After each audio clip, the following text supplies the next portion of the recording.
और गीदड़ की कहानी। बहुत पुरानी बात है। एक जंगल में दो पक्के दोस्त रहते थे।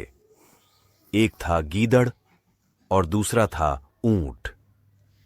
गीदड़ काफी चालाक था और ऊंट सीधा सा। ये दोनों दोस्त घंटों नदी के पास बैठकर अपना सुख दुख बांटते थे। दिन गुजरते गए और उनकी दोस्ती गहरी होती गई। एक दिन किसी ने गीदड़ को बताया कि पास के खेत में पके हुए तरबूज हैं। यह सुनते ही गीदड़ का मन ललचा गया, लेकिन वो खेत नदी पार था। अब नदी को पार करके खेत तक पहुंचना उसके लिए मुश्किल था, इसलिए वो नदी पार करने की तरकीब सोचने लगा। सोचते सोचते वो ऊंट के पास चला गया। ऊंट ने दिन के समय गीदड़ को देखकर पूछा, मित्र, तुम यहां कैसे? हम तो शाम को नदी किनारे मिलने वाले थे। तब गीदड़ ने बड़ी ही चालाकी से कहा, देखो मित्र, पास के ही खेत में पके तरबूज हैं। मैंने सुना है तरबूज बहुत मीठे हैं, तुम उन्हें खाकर खुश हो जाओगे, इसलिए तुम्हें बताने चला आया।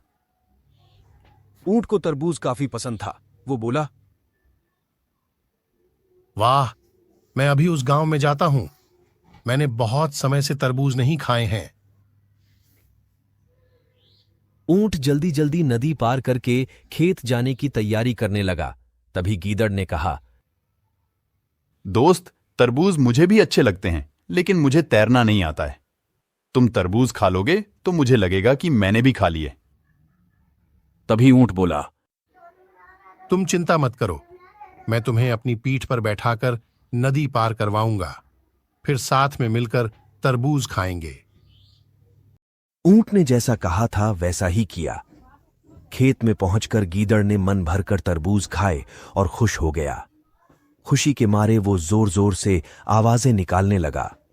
तभी ऊंट ने कहा, तुम शोर मत मचाओ, लेकिन वो माना नहीं। गीदड़ की आवाज सुनकर किसान डंडे लेकर खेत के पास आ गए। गीदड़ चालाक था, इसलिए जल्दी से पेड़ों के पीछे छुप गया। ऊंट का शरीर बड़ा था, इसलिए वो छुप नहीं पाया।